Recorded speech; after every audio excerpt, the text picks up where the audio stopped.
The annual speedrunning event Awesome Games Done Quick 2020 wrapped up by collecting a whopping $3.1 million, which will be donated to the Prevent Cancer Foundation. During the 7 days of AGDQ, 139 runs took place, showcasing the immense variety of speedrunning.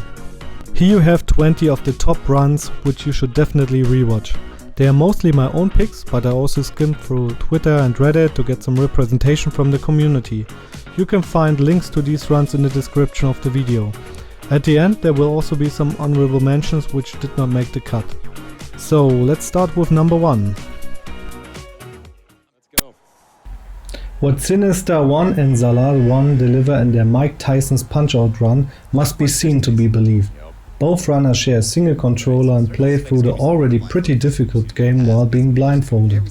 The practice and memorization necessary to pull this off are insane. It was definitely one of the most spectacular runs this year. To be honest, I don't know how they can one-up this anymore. Maybe play it while wearing boxing gloves. Dodging while in pink. So round 1 of this fight is all about survival. The real bit they're going to be making to end it is going to be in round 2 here. They didn't think they'd do it. They didn't think but they did it. Yeah! Give it up!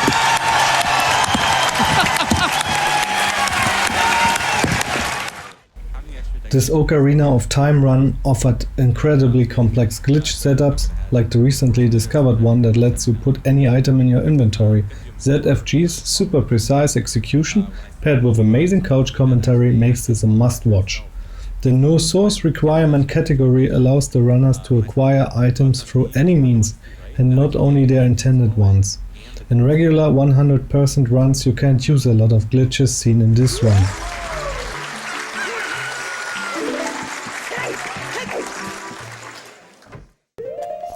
At the same time I die, and I'm going to jump all the way up to the top. And there's that fairy. Yep, familiar.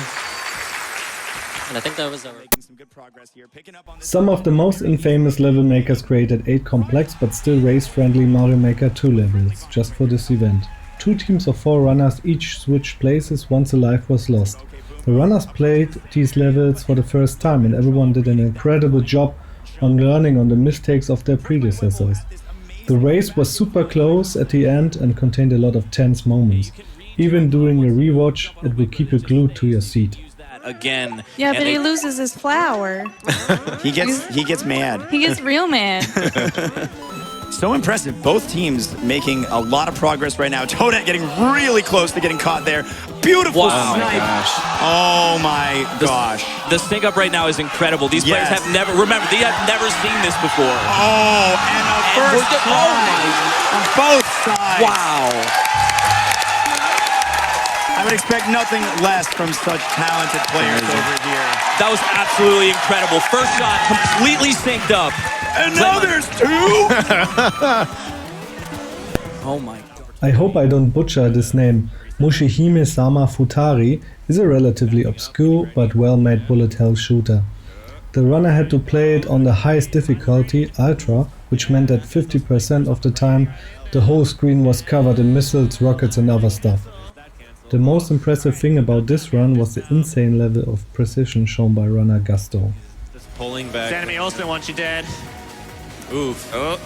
Oh, that's a really annoying pattern there. You got to do the dance. You have to kind of go right, left, instead of really a certain way. Like get you into a rhythm, but it's like really scary every time. All right, delaying with the shot. Getting that slowdown so we don't die. All right, good. Yep, that was the intentional In little more than 2 hours, Tomato Angus played through all mainline Fallout titles, which are Fallout 1, 2, 3, 4 and Fallout New Vegas. During the run he was educating the audience about every trick and glitch in detail. He would definitely be a great teacher. My favorite moment was when he whipped out a model made out of trash to explain an elevator glitch used in Fallout 4. Mashing to click, like I'm going to be clicking over and over and over for wherever I need to go. and that makes me actually move faster because... So, this is the vault. This top level is the vault, okay? And this is us. This is Chocolatine, okay? So Chocolatine, this is the COC point. We talked about this earlier. The COC point is the part where when you fall out of bounds and you hit the COC plane, this is the COC plane. You hit the COC plane, you get sent back to the COC point. And this is the elevator that we rode in on in the vault, okay? So normally, you walk around the vault, you ride the elevator up to the top, and that puts you into the load zone, and that sends you out of the vault, okay? So, normally, that's kind of slow, riding an elevator up. So what if we were able to go underneath the elevator and COC on top of it? Interesting, I know. Doesn't make sense, I'll explain it. So, instead of... One Redditor says the Terraria run was a beautiful mess. A lot went wrong for first-time runner Badger, but he kept up the energy throughout the whole run nonetheless. In the end he had to fiddle with the console to spawn an enemy, but he could not remember how to input it properly. Being a programmer myself was to constantly look up stuff. It felt heartwarming for me to see that even runners with their insane skills are still humans after all. We're not going to do any of it. We're just going to kill the boss real fast and move on by using a little bit of a weird trick here with actuators. Yeah. Okay, back to this. I don't see, maybe help too? Say again? Anybody got anything? Producers, you got anything? Actually, okay, so the number one thing I wanted for my run is to be memorable. Nobody's gonna forget this run. I mean, Being human is something which can't be said about the next runner. In the now infamous TASBot section, an actual robot made out of Nintendo's Rob the Robot pulls off frame and pixel perfect tricks, which are mostly impossible for human runners to execute consistently.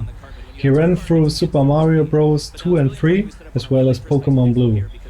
On the last day, an incentive was met to bring back Rob to clear an insane Mario Maker level after the Mario Maker relay race. Vegetables are always active. You can recycle that vegetable for 3 hits on Birdo and he's dead.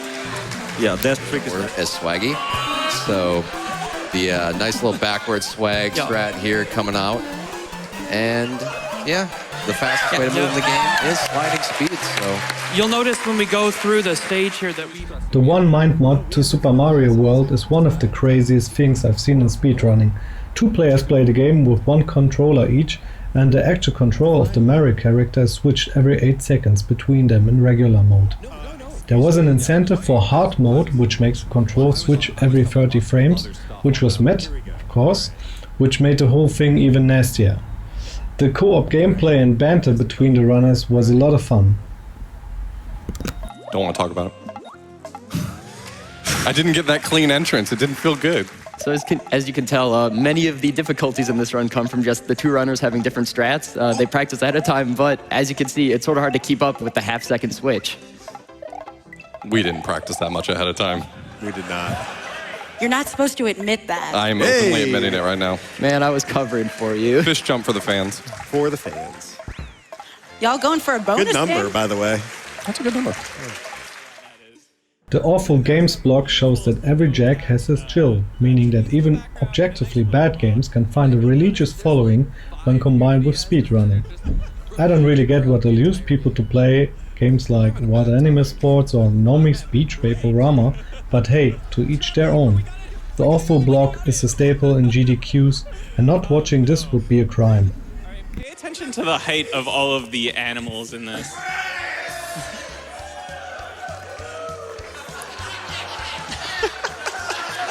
Wow.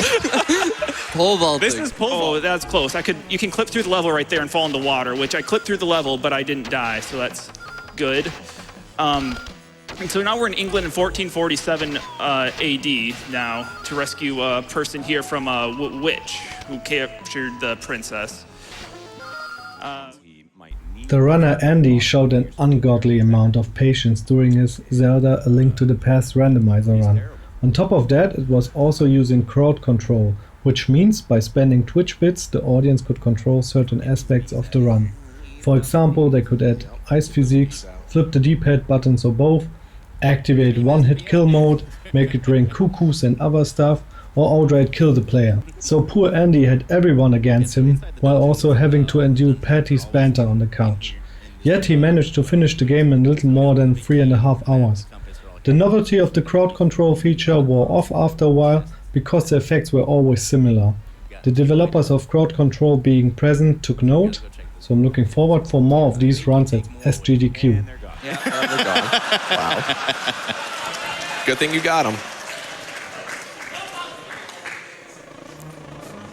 Man, how many bees did they send you? There's a lot of bees.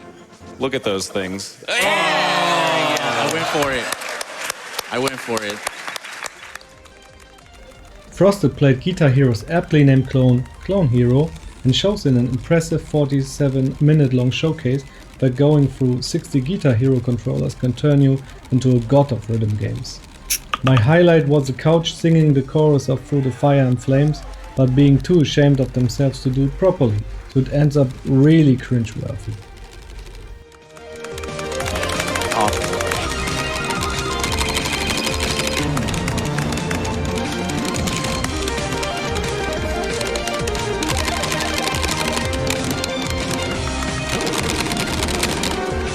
Clean.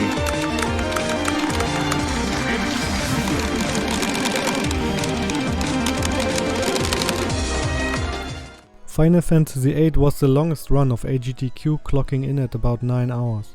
It took place during US nighttime, which gave the organizers and runners some time to breathe. Runs this long and laid back are not everyone's cup of tea, but I like to have them running in the background while cleaning the house. The coach commentary and co-op relay gameplay by Tojo Matsuki and Losbilheim was a lot of fun to watch. Despite the usual explanation of all the tricks they used, they also gave insights into the story of Final Fantasy VIII and pointed out its many flaws. But for whatever reason, having one of your characters use a potion on him essentially resets his ATB, almost as if he... Wow. Oh, what? That's it. Okay, TLDR.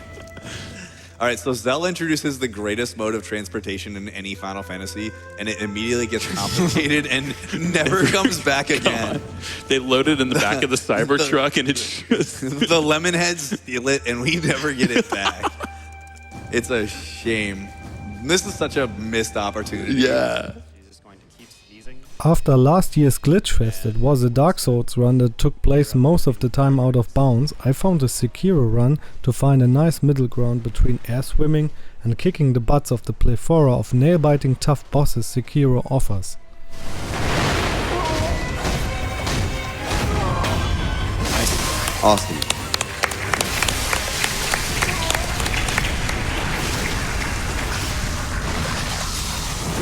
Really cool animations on these death rows, honestly.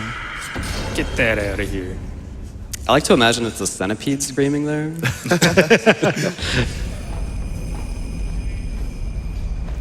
So far we've been fighting a lot of big bosses. Aren't there a lot of mini bosses we still have to fight though? The Super Metroid Impossible ROM hack amplifies the difficulty of the classic title to astronomical levels. It also requires about an hour more to finish than the original. Killer gameplay combined with great couch interaction made it feel like hanging out with friends.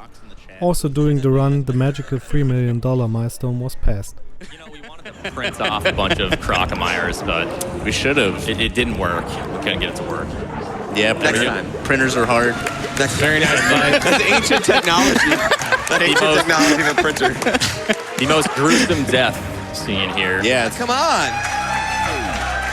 I didn't know these numbers were allowed to stop.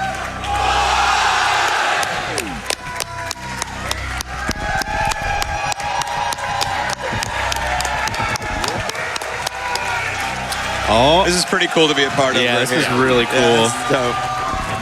Oh, there $3 million!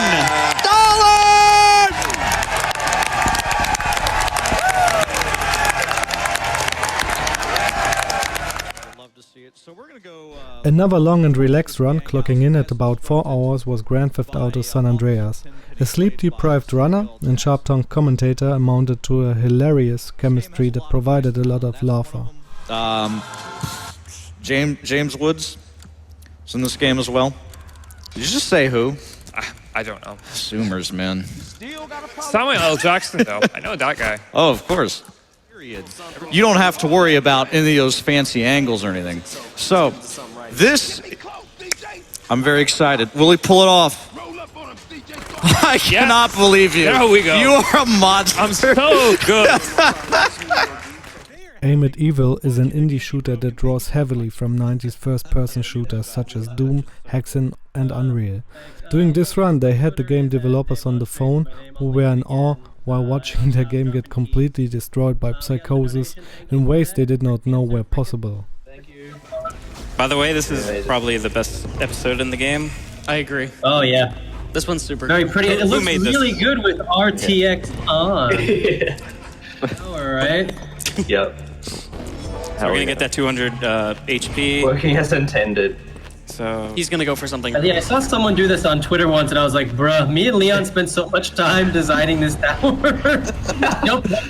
He's just like, yeah, 10 seconds later. You're freaking right up the tower. Get the frick off the tower. The final room that we went back and forth developing for like a month with the flying power up. For real. Jump off the damn thing. Yeah, sorry. Oh yeah. Nearly. Blasphemous is just beautiful to look at. This is how I imagine if Dark Souls and Super Metroid had a laugh child. The coach provided laughs and explained all the fun glitches. I don't know what else to say, to be honest. Just have a look at I've it. seen a surprisingly small Case amount closed. Found you. Okay, what were you saying? Half his face is nacho cheese. The other half is exposed brain. Sorry, go ahead. No, now I'm transfixed by this extremely good art happening here. I don't even have memes. I like this game. It looks beautiful. Yeah. She's just bleeding nacho cheese. She ate too much. What the heck? We've all been there. Taco Bell's open 24/7. You rarely see multiplayer games like Destiny 2 being run at speedrun events, because the setup necessary gives the organizers a lot of headaches. The leader of the group, Shockwave, commented that there was a back and forth between his group and the AGDQ organizers for almost a whole year to arrange it properly. The group played through all encounters of the last wish raid. They had some technical difficulties, mainly caused by players spamming friend requests, which can cause the game to crash, yet they kept a good composure and were able to finish the run. I hope this opened the doors for multiplayer games being played at future events more regularly. Be annoying, but nah, we All don't. Real we don't fast need that at all. explanations here. If you're wondering, we just hit $1 million. Good job. Congrats, AGDQ. Killing it. Killing it. Well, that was nice. That was a pleasant surprise. So what you just saw right there was the first. Strategy games are rarely run at events like this, so seeing Fire Emblem Free Houses made me really happy. It takes regular players at least a good 60 to 80 hours to complete this game. Claris pulled it off in 93 minutes by optimizing all actions, to the extent that he looks down all the time when roaming the monastery in order to be able to move a little bit faster. The bit war to pick the house the game will be played with was also pretty funny. It ended up being Golden Deer, of course. Which, if you didn't know, it's really important for us to keep Claude at level 1 for reasons related to the time skip mechanics. So. And even without her Thunderbrand, Catherine is still very, very good and can take out the lizard by herself. Is that it? I think that's nice. Yep. Super Monkey Ball has been a favorite of the GDQ crowd for a few years. Last year it was played by TASBot, but seeing the insane glitches This being is pulled off probably by one of the human hardest puzzle players strats of the is run. more mind-blowing and a pure joy to watch. Yes. Too easy. You have to be very... Alright, another very tight movement stage. Yeah, if you have very clean movement throughout the stage, you can make like a very tight cycle. He's looking pretty juicy here. Almost, yeah. Just slow down just a bit is to lose 2.5. These were 20 great AGDQ runs. Please tell me in the comments which runs I missed. Maybe there will be a commenters edition of this video. Hit the bell and subscribe if you want me to do this again for other speedrun events. Also, here are a few more honorable mentions to soften your post-AGDQ blues.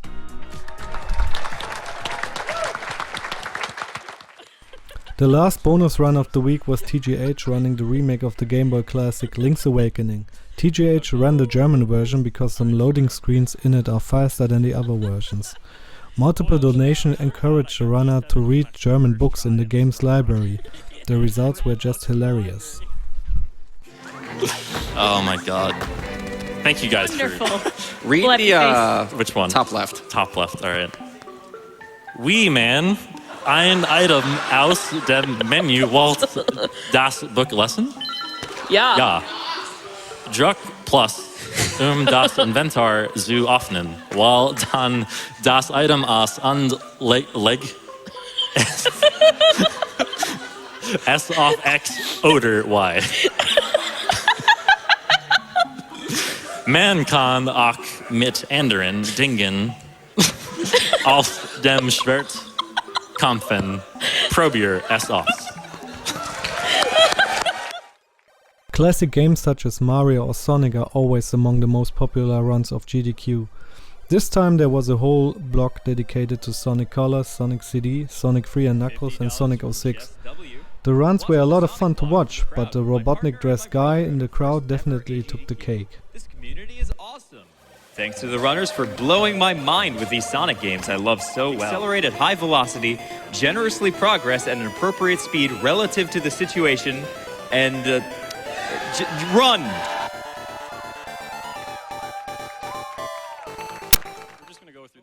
This year's most annoying meme were the honk donation commands, which triggered the same reaction from the crowd, often multiple times every hour. Honk refers to a play action of the Goose protagonist in the indie darling Untitled Goose Game, which you use to annoy people. Basically, annoying people is the whole game. During the last day there was a 15-minute long all main task run of this game. There was also an incentive-based glitch run in which no tasks were done at all. While I love the goose and the tone of the game, I personally hope this meme will not return for SGDQ. Thanks for watching and goodbye. I really just want to do some shout outs right now as we finish up, and mostly shout out Rico, my fellow. We're gonna make it? I don't know if we're gonna make it here, guys. It's gonna be close. Do you think we're gonna make it? I think you got it. Oh god. You got it, just barely. Oh god, I actually think we might miss it. Are we gonna miss it? Oh, nice. we got it. That was a little close. A little closer than I wanted it, but it's fine. So we're not actually done with Back Garden. We still need to break this vibe.